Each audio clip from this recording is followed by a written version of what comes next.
We are live. What is going on, everyone? Thank you all so very much for being here. Everyone that's tuned in at this time, greatly appreciate it. Anybody that's watching this on the replay, again, thank you so much. Don't forget to like the video and subscribe to the YouTube channel. It means a ton. But that being said, diving right into it, I appreciate all of you. Jake will be here shortly. He's got some technical difficulties behind the scenes. He will be here in a second. But for everybody that's here, while we dive into it, so we got, it looks like never mind. He's here. Here we go. All right. What's going on, Jake? I cannot hear you. Yeah. Hang on. We'll figure this out. Bear with us. We're going to get this. And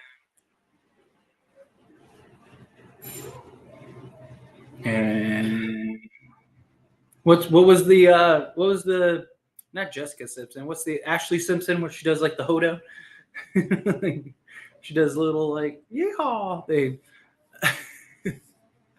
And Jake's gone. So we'll figure it out. But we'll dive into first point of topic. So want to talk about Austin Reaves. Austin Reaves, he was amazing last night, right? He was an absolute monster. But we also got reports today, the Lakers are looking to add him to a. Never mind. There you go. Okay. Are you there? Oh, sorry. Okay, yes, there we go. I hear you. I hear you now. All right. Was that a reference to my hat you're making? The Jessica Simpson. Oh no, not at all. It was just I just like I saw some video earlier about of like it, like I didn't actually watch the whole video. It was just kind of like in passing, and it was her doing the little hoedown thing, and I just scrolled past it, but it just made me this was like a good time. I was like this is great. So but I was gonna dive into Austin Reaves first. Austin Reaves was a monster last night. He pretty much single-handedly won us that game. I mean, nobody single-handedly wins you a game or loses you a game, but he did about as good of a job as you can in that department, in that regard, which was nice. But so today we got the reports that the Lakers are looking at 4 years, $50 million in order to pay Austin Reaves for his contract next year, because he could be a contract. Now, Shams was the one that reported it. So the Lakers can, at max, according to Shams, at max can offer him 4 years, $50 million. Yeah. Now, the concern is, and a big concern I have, which Shams touched on, which is a poison pill contract, that a team can offer him what a poison pill contract is. Do you know what a poison pill contract is? It's okay if you don't. I do not, but I'm excited to hear about it. Okay, yeah. So most people don't know what a poison pill contract is. So basically, it's a backloaded contract. That's the easiest way to explain it. So yeah, basically, in Austin Reaves' case, what that would mean is, so the Lakers could offer him like $12.5 million a year, right? 4 years, $50 million, boils down to $12.5 million a year. What teams could do if they wanted to, because of the Gilbert Arenas provision, the Lakers, like other teams, can only offer so much the first 2 years. So teams can't really beat the Lakers the first 2 years. But what teams can do is backload a contract. So, for example, Austin Reaves, he could get, say, the first 2 years, $25 million. Yeah. So he'd get 12.5, and then teams could, the last 2 years, because it'd be a 4-year deal, year 3 and year 4, teams could give him a max, which would be like $25 million for him. Yeah. So year 3, he would go from 12.5 to 25 million, and year 4, he would go from 25 million to I think it's like 27 million. So the reason it's called a poison pill contract is because it's so backloaded that most teams, when they're a lot of times are deemed untradeable. Now they're not completely untradeable. Teams have traded guys like that. It's just very difficult, because if guys don't meet that expectation, then that contract becomes terrible. So like right now, Austin Reaves is a really good player. He is a 15 million a year guy, realistically. But right now he's not a max guy. He's not a 25, 30 million a year guy. No, of course not. No. Yeah. So the thing Dude is is, a though, hooper though, but he is. He's nice, yeah. but he's not 25, 30 million good. No, Um, yeah, no. Like we'll, like, we'll get into a breakdown, but yeah, no, dude's a yeah. hooper. The problem is that it. Let's say he should get better, Yeah, right, as time goes on. But that does like. But will he be 25 million good? Because let's say 4 years from or 3 years from now, um, let's say he's still like a 15 to 20 million dollar player. yeah, Well, how many teams are going to be willing to give you, take on 50 million for a guy that's worth 30 million? hmm That becomes a problem. And then you have to start giving assets away. It's been bad in the past, but I don't think it'll be that big of a deal. I don't think it'll be that much of an issue. My only concern is that the Lakers, if he gets a poison pill contract, the Lakers will not match it. That's my concern. That the Lakers will say, 25 million a year is too much, because the problem is too is that could jeopardize the Lakers' future after LeBron and AD. yeah, So everyone's contract lines up 2 more years after this season.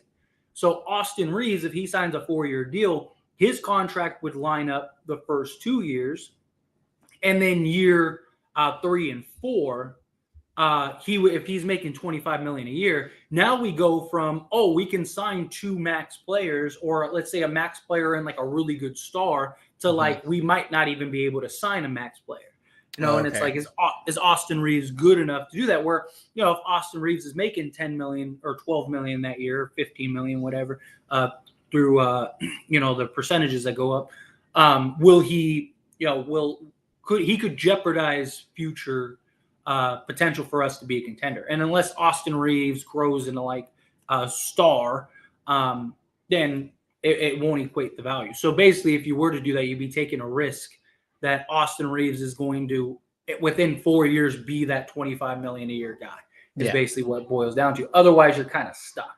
Um, will a team do that? I don't know. It's very possible that they don't. It's very possible that teams just look at it, especially he wants to be a Laker. I mean, he literally foregoed getting drafted so he could go to the Lakers. yeah, So he wants to be a Laker. He's going to get paid regardless. I mean, as long as the Lakers don't mess around and go, hey, here you go. Here's 4 years, 50 million right off. Here's the most we can give you. Here you go, most years. That, or I could see them, Austin Reaves doing a like 2 year, so yeah, that way Lakers can get his bird rights. hmm So don't be surprised if Austin Reaves, instead of signing a 4-year deal, signs like 2 years, and then the Lakers would have bird rights on him, so they can go over the cap to sign him if they needed yeah, to, and then that way you can kind of prove it. Or maybe the third year, maybe they sign him to 3 years, and that third year is a player option. So like if his market is, let's say he doesn't get better and his market's like 10 million a year, yeah. then if he's making 15 million, why would you forego that? Why wouldn't you just stay? That kind of thing. So um but what are your thoughts? And then we can dive in, or I mean, you can go ahead if you want to. What are your thoughts on Austin Reaves? Like, do you think we should pay him? Do you think we give him the 4 years, 50 million? Do you think we should offer him less, more? Like, what are your generalized thoughts? Let me hear. 4 years, 50 million, and look, I mean, I think the guy is, I think he's kind of proven to everybody, um, and like you said, we'll get into it more later, but I think he's kind of proven to everybody that like he's improving. Like if anything less, like he's improving. He can put up numbers, and he can really just contribute to your team. I mean, are we gonna jump and say like the dude is like Luke Walton or whatever, like something crazy like that? No, but like the guy, and I've been big on AR since the beginning. Like I've preached AR since last season a little bit, just because like AR is someone who like kind of sneaks up, like he's kind of a sleeper. You know what I mean? He kind of contributes, but 4 years, 50 million. See, it's tough only because when you look at, like you said, when you look at life after LeBron, life after potentially AD, depending on how long AD sticks around, like life after LeBron, we're gonna really need to be careful of what we do and how much we pay guys. Like because we need room for potentially another star, right? Because we're losing LeBron, so we're gonna have AD, we're gonna have Vanderbilt, we're gonna have D'Lo, so we're gonna need another like almost a star, if you will. You know what I mean? I don't think that core three is going to be enough to win a championship. So I think that it's going to hurt us in the long run. But that's the thing, though. He's worth it. I'm not going to say that he's not worth it. He's worth it, but I don't know if we should pay him that. Do I think another team potentially will? Yeah, absolutely. But I don't necessarily know that we should pay him. I would love to keep him. If the money makes sense, I would love to keep him. That's just my opinion on it. But at the same time, you got to think in your mind, who are we going to have at that point? You know what I mean? It's almost like, why not hold on to him? Because what are we going to do until then? Like we're already looking at not going after Kyrie. I think that the front office is probably looking at this like, we could play the long game and just expect that he develops, because he's young and he's only going to get better. You know what I mean? Yeah. Like, I think right now we're looking at a young Steve Nash, and I'll say that like, like Steve Nash was an MVP. No, I know, but that's the thing. You think he can evolve into an MVP level player? And me, I'm not. It's not recency bias. Like, yeah, I've been, like I said, AR has been one of my top players on Lakers for at least since like middle of last season. But I think he could give him some time. Yeah, give him a few years. I think he could. Now, Steve Nash is a stretch. It's a stretch, but I think we're seeing a little bit of like highlights of that. You know what I mean? And I think that everybody is underestimating of what he could do. Like again, I think this game was just only a glimpse. You know what I mean? I compare him. I've compared him a lot to like Gordon Hayward. Like Gordon Hayward in his Utah Gordon Hayward. Now he's not the same guy, but Utah Gordon Hayward, he was like a 25-5 guy every single night. He wasn't the best player on a team, or I mean, if he was, you weren't winning a championship. He was better as like your second, third option, but just Swiss Army knife. Could guard, multiple positions, could shoot the three ball, could pass, could score, could do whatever. All three levels, anything you need. He was just like the ultimate. He was like a top tier all-star role player type guy. Like, he wasn't a star. He was like, all-star, but really it was like a elite level role guy, right? Yeah. Like, if you had Utah Gordon Hayward on with LeBron and AD, you probably have one of the best teams ever. Like, he was just that good, right? A lot of other people like to compare him to Manu Ginobili. I see a couple people like Johnny saying Manu, Danny saying Manu, which I do like that comparison. Like, six guy off the bench. It's definitely a similar play style. Yeah, guy. Manu's another really good comparison, but I think AR has more all around potential than Manu. Like, Manu was very like crafty. Like, Manu had a very specific game, right? Yeah. Like, I think AR. I think the Gordon Hayward comparison, like him all grown up, at least in my opinion, and everyone has one. I do like the Manu comparison. I think the Manu comparison is another really good one. But I think that like Gordon Hayward is more closer to his style, like AR style of play. AR is more crafty in the sense of Manu with drawing foul and contact, right? Yeah. He got, the Euro step, getting in, or just that. So I do understand that. I could see that.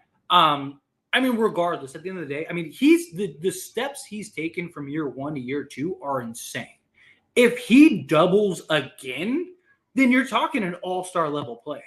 Yeah. Like, he literally doubled his stats in like every category. So if he does that one more time, not even next year, I'm saying over the course of his career, like within the next 5 years, then you're talking an all-star level player. You're talking a 22, 8-8 guy or 8-6 guy, or 6 rebounds, 8 assists. So 6 and 8. So you're talking, you're literally talking a potential 20, which again, that was Gordon Hayward. Gordon Hayward was a 25-5 guy every single night. That's what I could see Austin Reaves. If he takes one more step, then that's Austin Reaves, 25-5, night in and night out, automatic. And he works hard. He puts the work in. He grinds and does what he needs. So it's not so far fetched to think that he could get there. which, I mean, Gordon Hayward was a max contract guy. I don't think he was worth it in hindsight, but Utah, I mean, he was Utah's guy, so it made sense. But and then he got hurt. Who knows where he would have been if he never got hurt? Um, maybe he would have even gotten better and would have been worth the contract. But the injuries really hurt.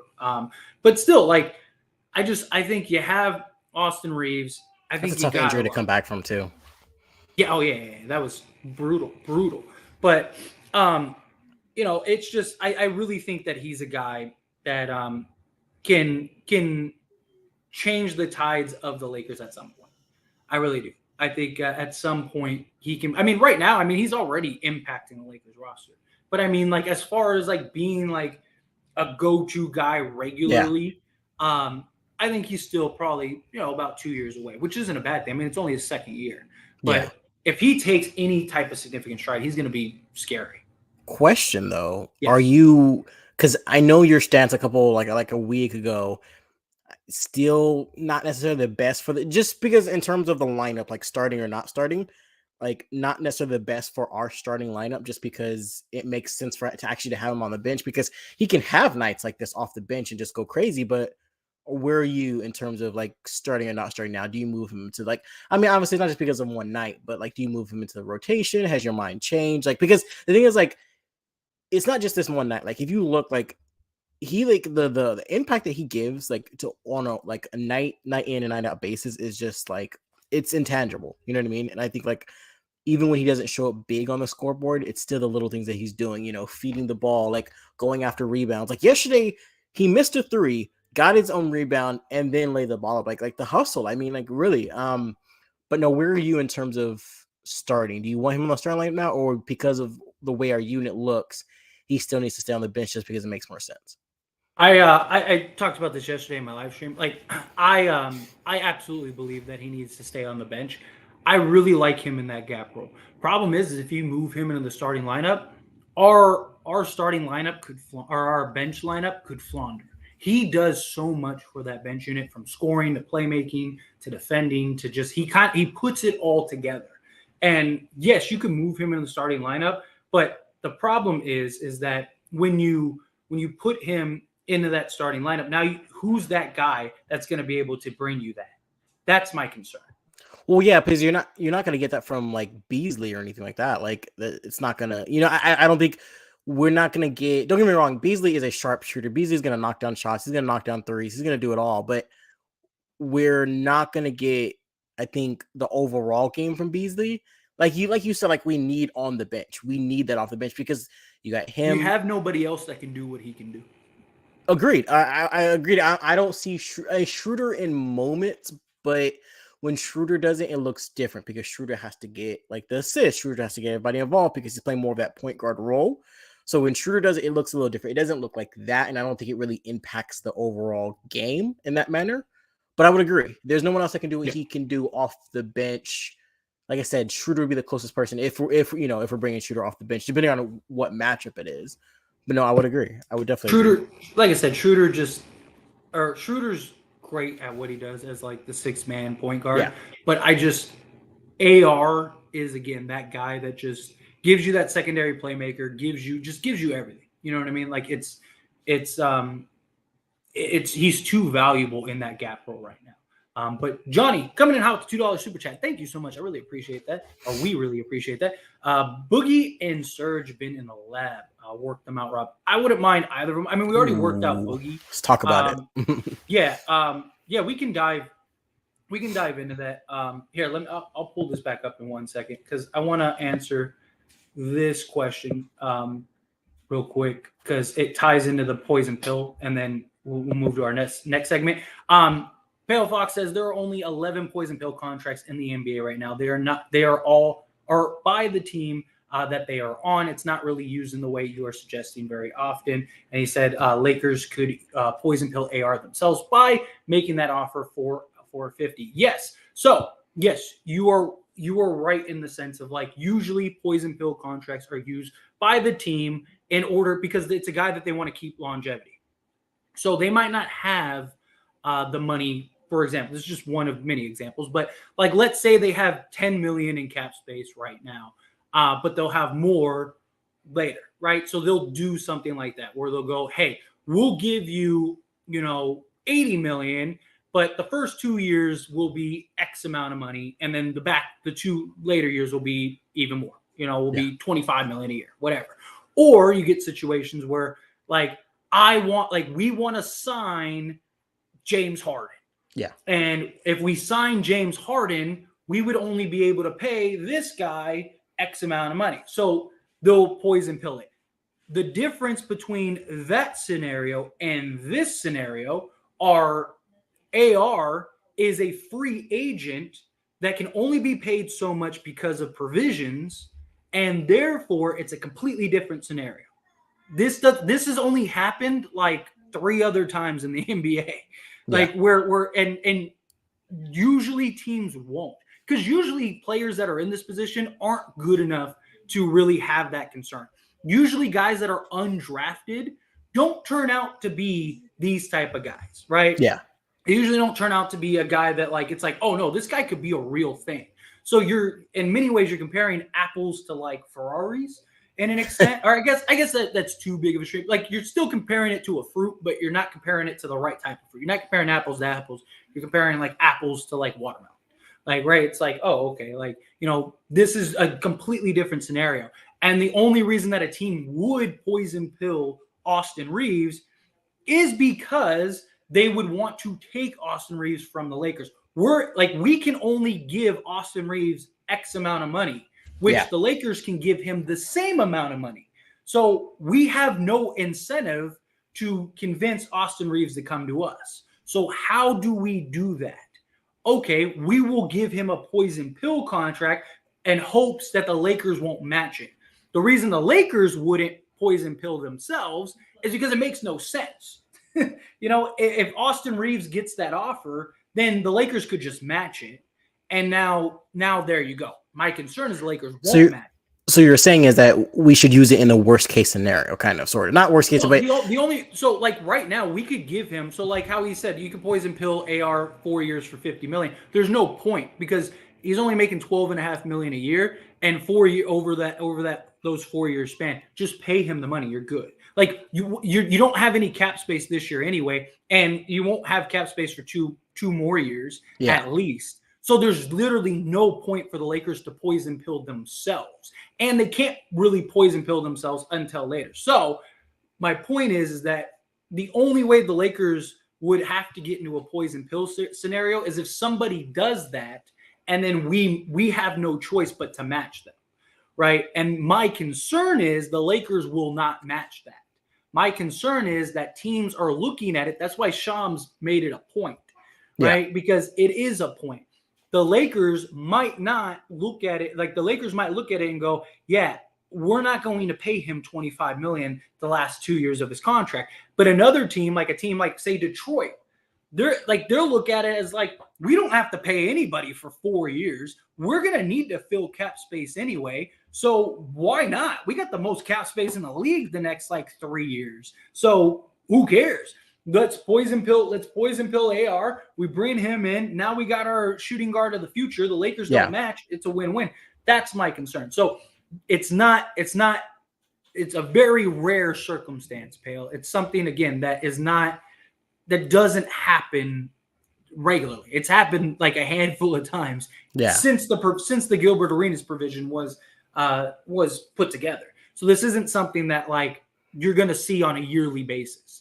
How many guys go undrafted that become this type of guy where he's so good that other teams would be willing to do that? Like you see undrafted guys that are good, right? The role guys, you're like, okay, like he's good. He's worth like 8 million a year. And that's like the general consensus. No, AR is so good right now that teams are looking at him and going, man, that could be our shooting guard of the future.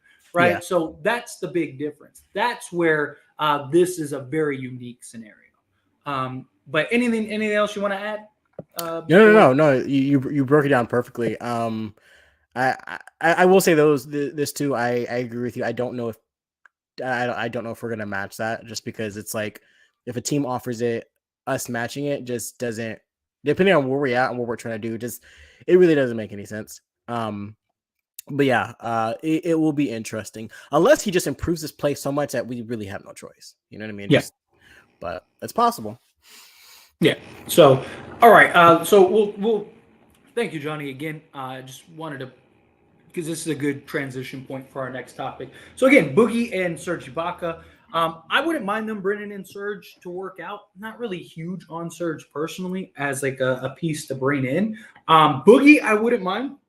I wouldn't mind him at all. But I'm curious how good or bad his workout was because they already worked him out and they didn't even give him a look. And Darvin Ham, like when he talked about it, it kind of sounded like it wasn't a very good workout. It was kind of one of those like interviews where it was like, yeah, he was good.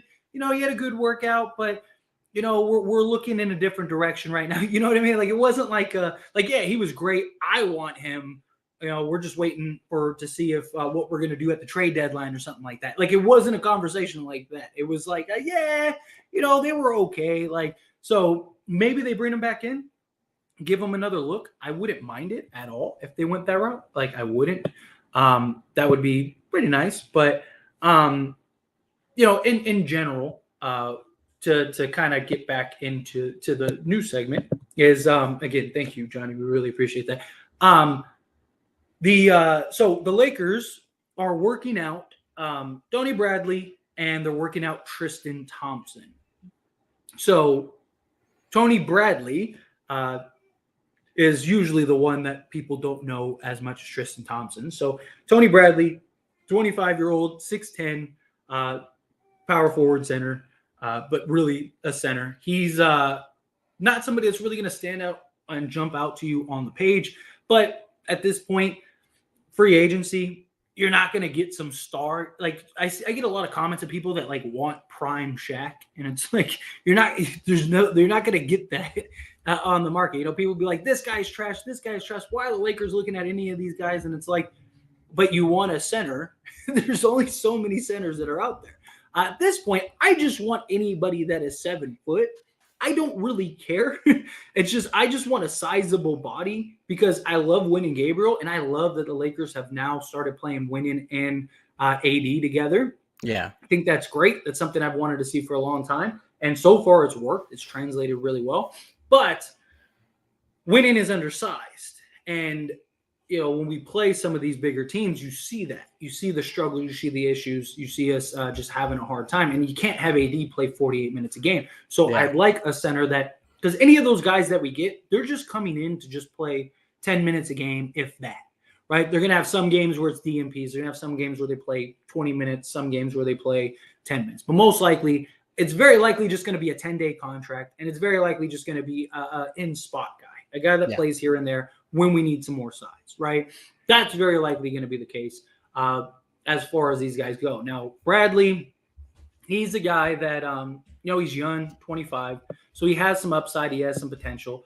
He has like a 7'4", 7'5" wingspan. He's not a true 7-footer. Like I said, he's 6'10", but I don't mind it.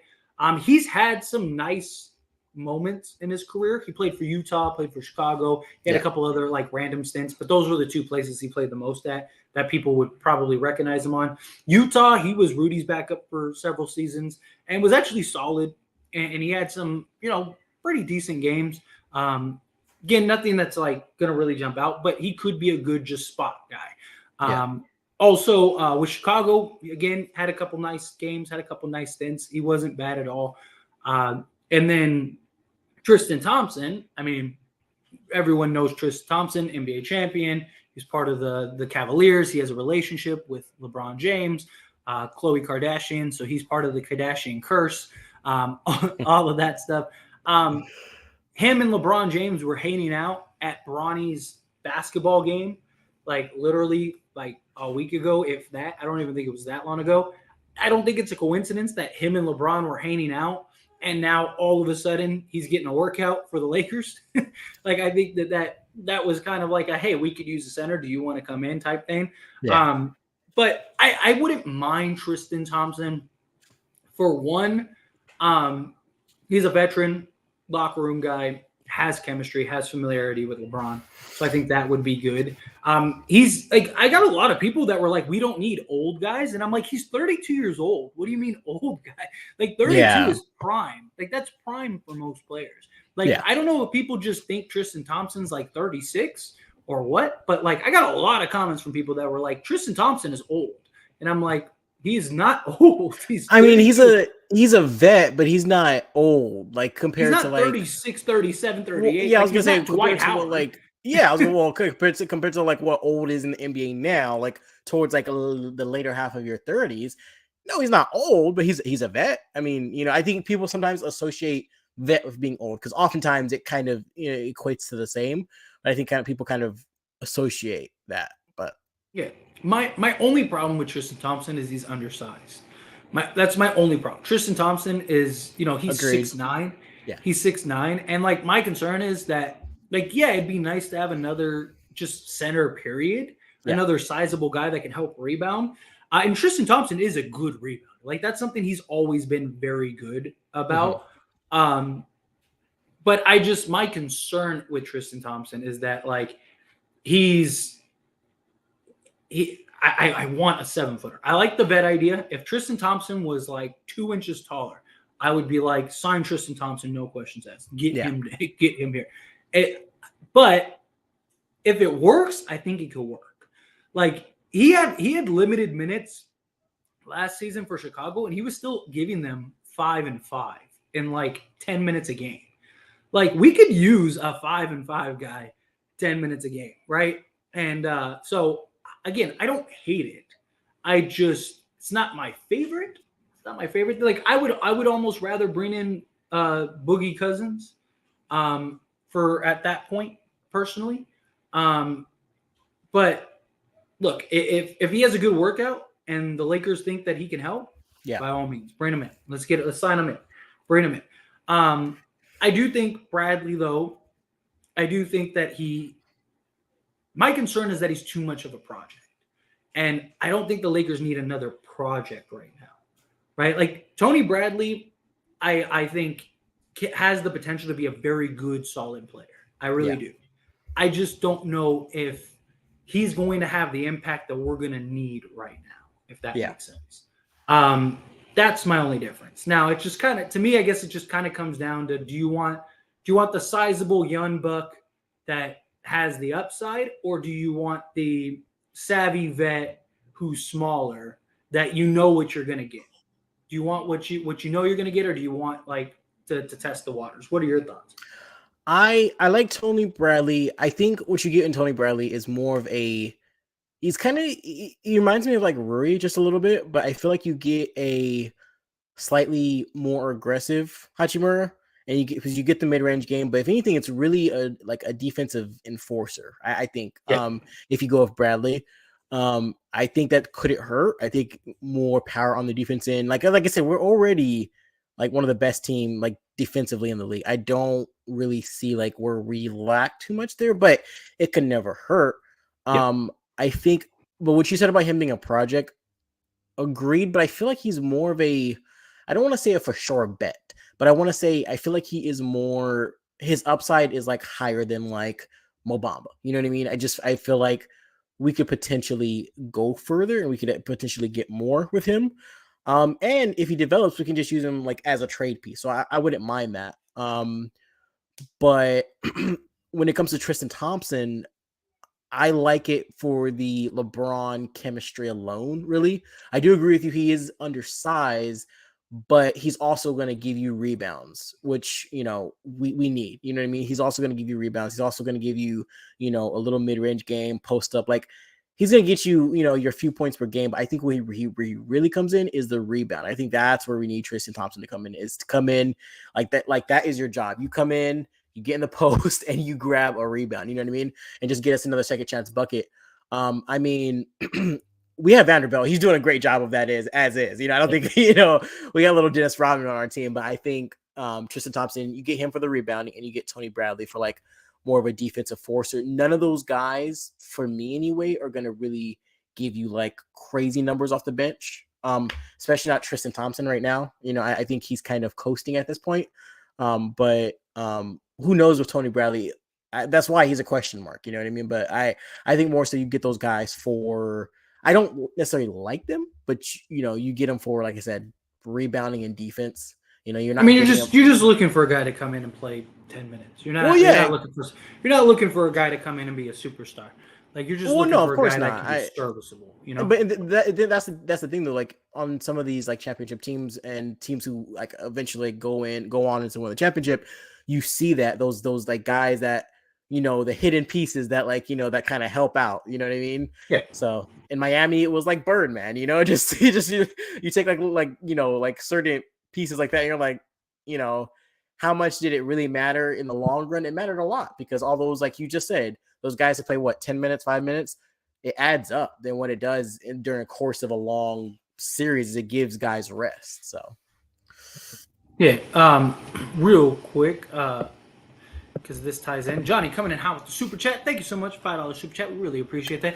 I would take Tony because he is better defensive upside, taller, and not to mention he was just on an NBA roster last month. He is more conditioned than Tristan Thompson, and he also added this, which again, thank you so much. We need a player that has his legs under them. Yes. Again, I don't hate it. I don't at all. And especially if it's like a 10-day contract, you just try it. I'm glad the Lakers are actually like working these guys out because, like what if Tristan Thompson is great? Like what if he hasn't missed a step? He stayed in condition. He stayed, because it's not like Tony Bradley was playing yesterday. He's had time off. Granted, what's his conditioning with his time off? Is Tristan Thompson the same way? I want the sizable guy. Like I kind of am torn personally with it because I want the guy with more size. yeah. Obviously, if you can get a younger guy that can come play defense, block shots, rebound, just be a serviceable big in 10 minutes, then you go with the younger guy, right? The guy with the upside. You want that. My only thing is my biggest concern is lack of experience once we get into the playoffs. Yeah. Because outside of LeBron James and Anthony Davis, we don't have anybody that's been in the trenches on a deep playoff run, right? I mean, we've had guys that have been in the playoffs, like, D'Lo's been in the playoffs, Vanderbilt, Beasley, those guys have been in the playoffs. But I'm talking about like a deep in the trenches run as like a guy, right? And that's why like Jared Dudley was so valuable during our title run. And my concern is that we're going to get to the playoffs. It would be nice to have a guy that has, that has the know-how. I've been to the finals. I've won a championship. I know what this moment takes, right? I know we need to get a big rebound. I have to box out, and I have to box out hard, right? Where you get these young guys who you see them, they'll miss assignments. We need to get a stop. We need to get a rebound. We need to, all that stuff. And, they go and you see them, the ball goes up and they just like try to go grab it instead of getting position, making sure you lock your guy in so you can get position to get the rebound or draw a foul or something like that. That's my only concern. But Johnny came in with another $2 super chat, which thank you again. But Tony is worth the 10-day. He is too inexperienced. Look, and I agree. Like coming in with the 10-day, it's fine. Look, I trust the Lakers to make the right decision. I do. I trust the Lakers will. They're going to work both these guys out, and they're gonna make the decision accordingly. I don't think it hurts to bring Tony in for a 10-day at all. Bring him in, let him go. It's a stretch though. It's an important stretch. That's the only thing. But go ahead. I'm sorry. It's just that's my concern is that like this stretch is too important. If we were the 4 seed, yeah, absolutely, it wouldn't matter. Why are we even considering Tristan Thompson? Go get Tony Bradley and see what he's got. Yeah. Bring him in. You got a young 25-year-old center that you can develop. That now you have him and Mo Bamba, right? So you got like the floor stretching, shot blocking 7-footer, and now you got that low post rebound, shot blocking center and Bradley. Like, cool, got those 2 guys. Like, I would be all for it. My problem is we have 10 games left. And we have to go like 9-1, and we cannot afford any errors, any mistakes, any, just bonehead mistakes, which Anthony Davis has already had one. Like all of these things are very, I don't know. I'm torn on it. I really am. I would personally probably, if it was my decision, I'd probably take Tristan Thompson right now. Well, if it was down to those two, I would, just strictly for the experience, strictly because he's a guy that understands the game of basketball. He's been a center on a championship team. He's gone up against bigger guys, knows how to deal with it. He's not, some punk that just gets pushed around. I just, I do. I kind of lean towards him personally. But what about you, Jake? Would you if you final decision? Okay, final decision. If I had to Tristan lean, Thompson or Tony Bradley, who would you? if I had to lean, oh man, that's so tough when it comes down to it. If I had to choose one, I would go. I would go Tristan. I'll go Tristan.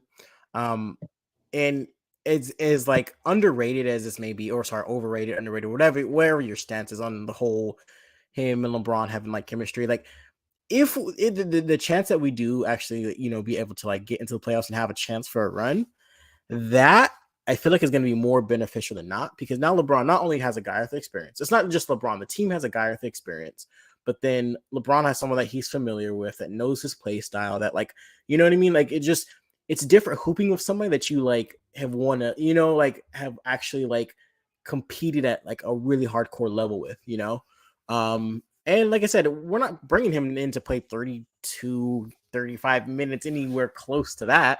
We're bringing him in to play 10 minutes, 12 minutes, maybe 12, I feel like 12 is a stretch, but like, I just think that the experience is too invaluable because of where we're at now.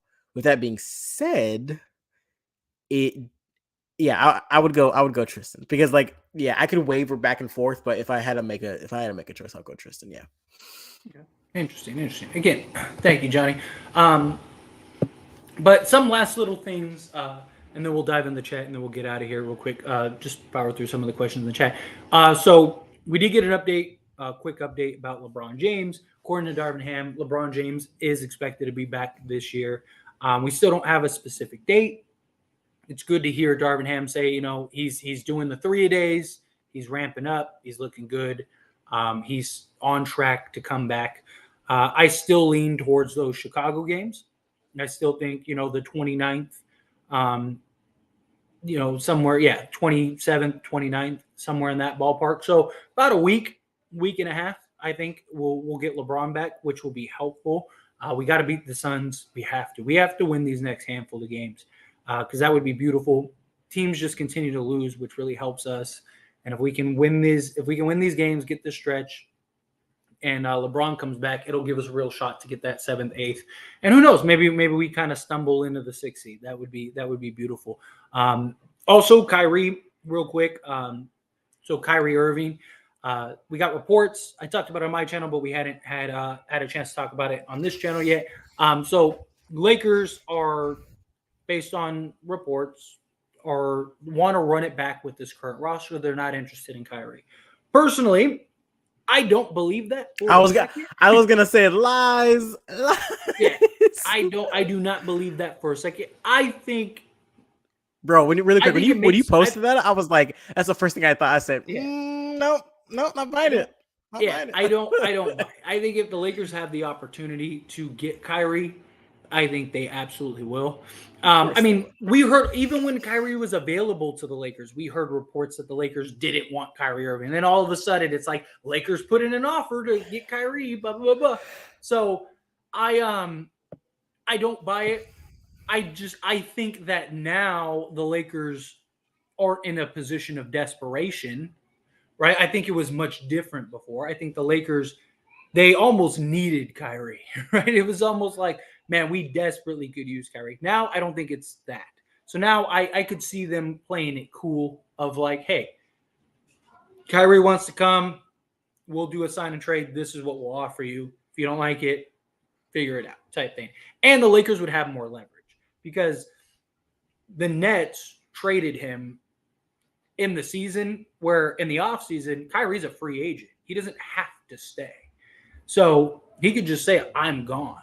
Yeah. You know, so I think that that's a big difference. I don't even necessarily know if that will happen, um, but I mean, I could see him staying with Dallas because Dallas can pay him the most money, most years, all that stuff. But in general, um, what are your thoughts? I don't want to spend too much time on it, but what are your thoughts Yeah, on no, Kyrie? I don't see Kyrie.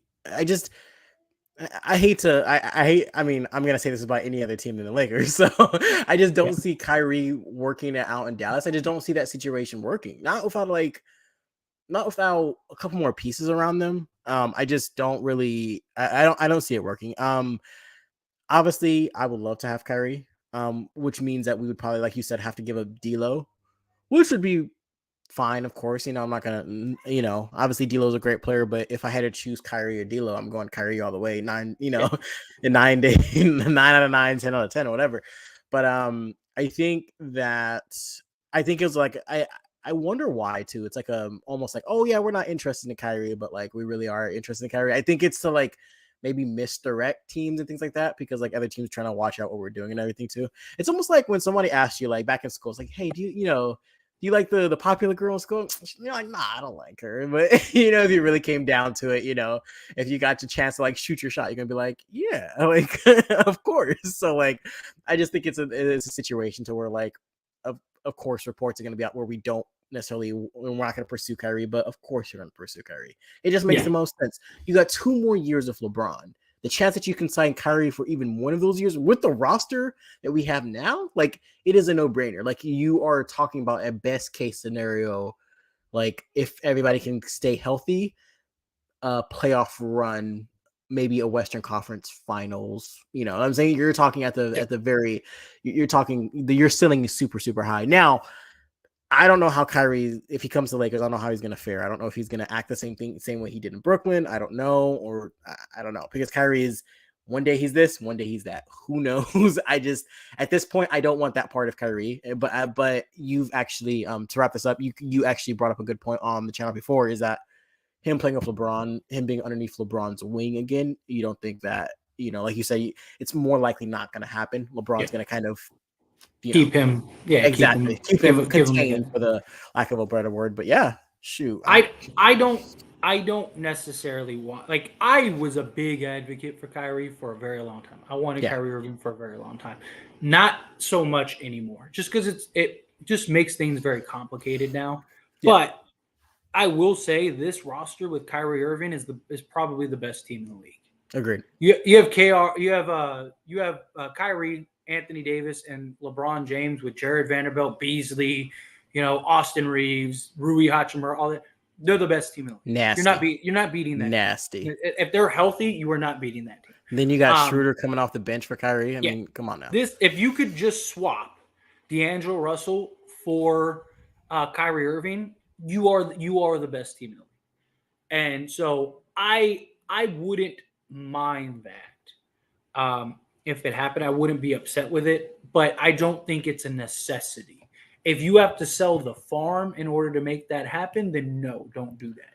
But if you can keep your core, like if you can do D'Lo and 2 first-round picks for Kyrie Irving, sure, I would do that all day.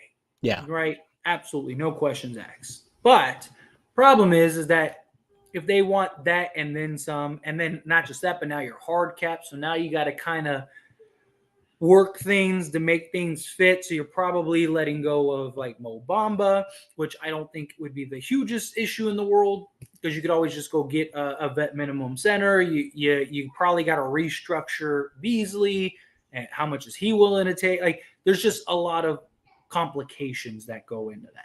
You know Yeah. what I mean? A lot of just really big complications.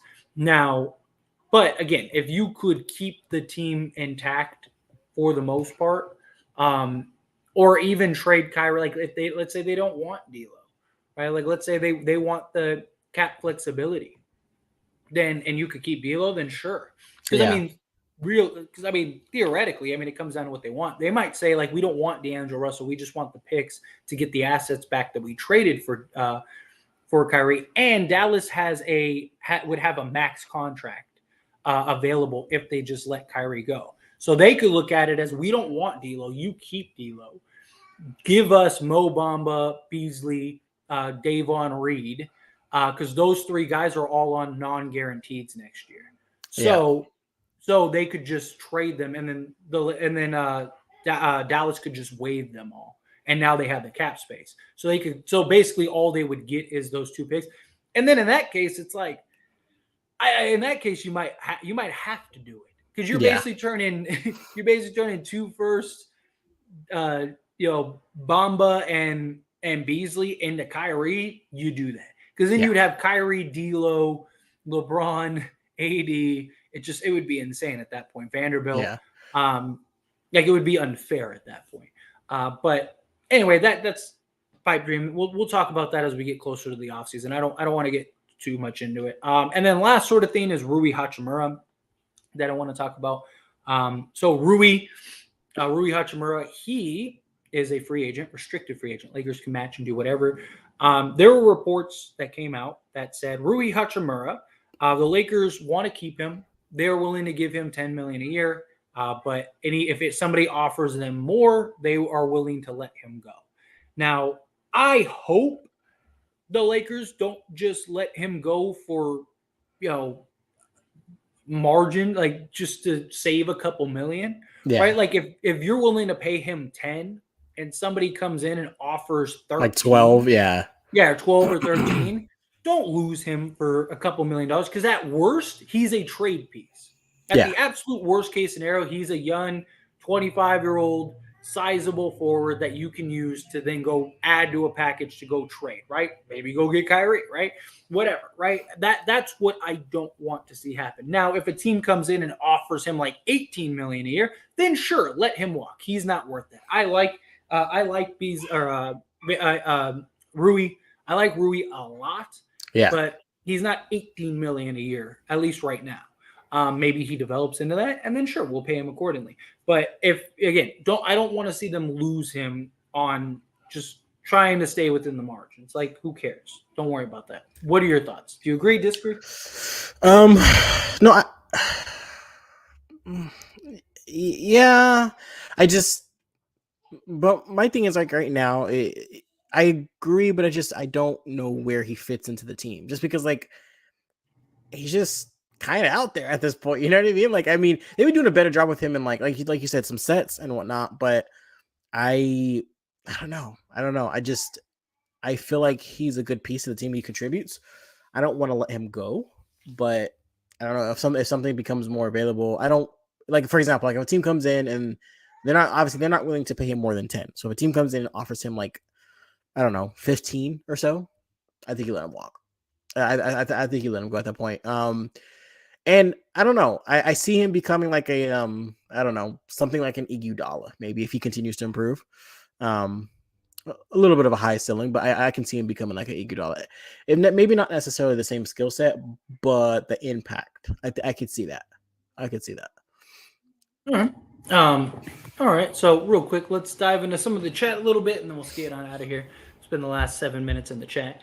But if AD keeps playing the way he's playing, Lakers don't stand a chance against the Suns. I think he'll ball out. He loves playing the Suns. He really does. Rob looks high in the picture. I should know. Big fan. Well, thank you, Black. Appreciate you being here. Appreciate you popping in. Rui Hachimura, 6 million current, 8 million qualifying offer. Yeah. I would love if he just took that. if they just offered him the qualifying and he just took it. But I am not a star. I just do my job. I'll sign with the Lakers, so pump your brakes. AR says, yeah. I think you will. Guys, I'm scared. We get 9 to 10. We really need 7 8 bad yet. I hope that that's not the case. I feel that we do not need another bad season. Oh yeah, I already got these ones, the Manu ones. People forget that Rui is the same age as Austin. He is, yes. Rui is just turned 25 like a month ago. Oh.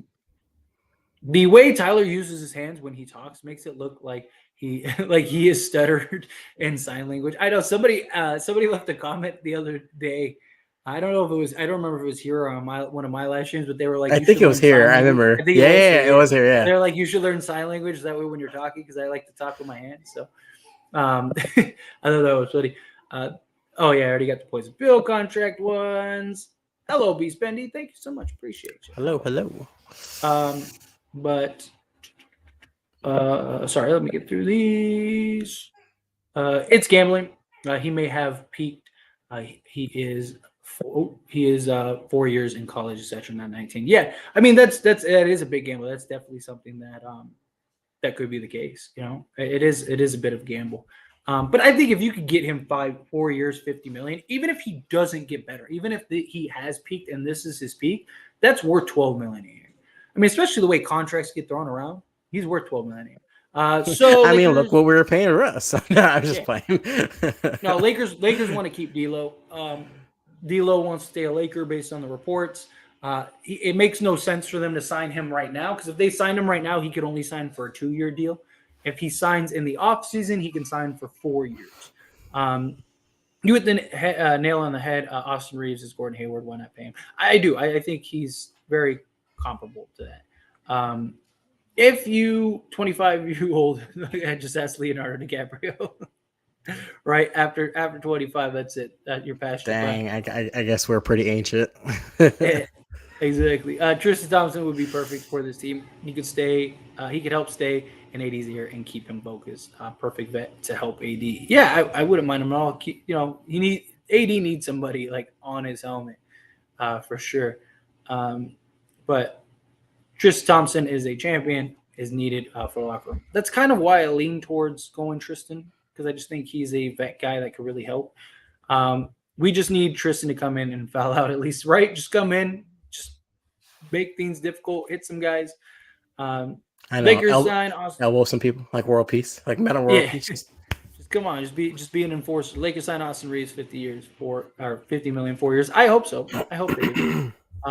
Yeah, yeah, Gabe. I know you don't want Kyrie. Like I said, I'm not as big on Kyrie as I once was. Yes, Bale. I actually thought about doing a video about this. I saw the report that came out yesterday, and or I don't know if it came out yesterday. I just saw it yesterday where they talked about that they were making a trade. I actually thought about talking about that. So maybe I will. Maybe I'll still make a video about it. Kyrie would be a huge upgrade from Dennis Schroeder, but we're a great team right now with D'Angelo if LeBron is healthy. I agree. I don't think Kyrie's as big of a necessity as it was. It used to be like we needed Kyrie. Well, yeah. It was Pale. Okay, I thought it was Pale, but I wasn't sure if it was. That said the sign language thing. That was funny, Pale. That was a good one. But yeah, I don't think he's as important as he once was. Austin Reaves to Ginobili. I mentioned it earlier. I don't know if you were here, Adam.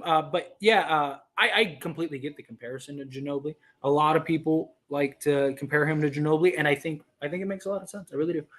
I would too. I'd rather have Cousins. The best way to get Kyrie is via the trade deadline in 2024. Kyrie for D'Lo and Beasley at the trade deadline 2029 first. The way Lakers can keep their depth. I mean, yeah, but at that point, I mean, Dallas probably. I mean, they would have to sign him to a. It gets tricky. I don't necessarily think. Yeah. So first off, thank you so much for the super chat. We really appreciate it. Keep D'Lo and Beasley, trade Kyrie at the 2024 deadline. Problem is that if they did do that, the asking price would probably be a lot more for one, and two, would Dallas even want that to happen? The hope is that Dallas is either eliminated in the first round or eliminated in the play-in, and now they're basically like, okay, this experiment didn't work at all. Yeah. And Kyrie wants to leave, and Kyrie says, hey, I'm done, whatever, blah, blah, blah. And now you can get him. Now you can get Kyrie, and you could either trade D'Lo for Kyrie straight up, or you could do, if they don't want him, they want to keep the cap space, then they can just swap like Beasley, Mo, and like Davon Reed. That gets you to like 30 something million. So yeah. But anyway, Dylan Brooks And Kyrie swapped jerseys tonight, but Kyrie wouldn't take Brooks. That's great. I don't blame him for that. I would have been like, yeah, you keep your thing. What's going Yo, on, Snow? Dylan Brooks is a troll. I cannot. Ooh, did the Mavs lose? The Mavs did. Last I checked, Dallas was like up 11 or something like that, and I was like, "Come on, man! Don't tell me you're gonna win this game." Um, but that's good. Oh,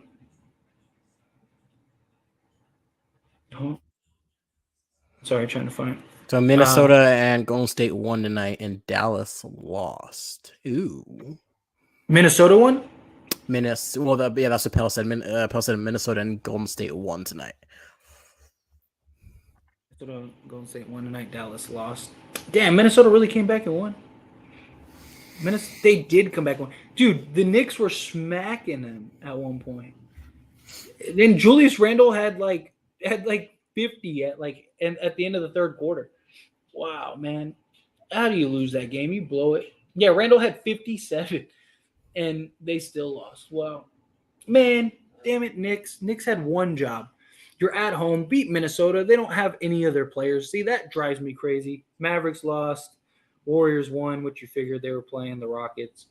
All right, we need the Kings to beat the Jazz. They're up 1 right now. But anyway, any last parting words before we get on out of here? Yeah, Knicks. Oh, you had one job, man. No, no, I had fun. Yeah, no, I think we need to well, Austin Reaves is doing needs to rub off on the entire team. Like honestly, it just comes down to like hustle and play basketball and like fight to win. Like I'm serious. Like I think if everybody just keeps up with the intense energy, like we'll make it to 7 or 8, but we gotta play, like just play basketball, honestly. Like just ignore, like block out everything else, like just get on the court and just straight up hoop. Like honestly, like hoop like your lives depend on it. Like we can do it. It's tight. It's tight right now. I'm telling you, it's tight. But gotta have faith, gotta have faith. I feel it. But everybody, thank you all so very much. I really appreciate you all hanging out with us. If you haven't liked this video, hit that like button. If you haven't subscribed to the YouTube channel, subscribe to the YouTube channel. We greatly appreciate it. You guys are awesome. And hopefully we get this Lakers win on Wednesday. We will see you all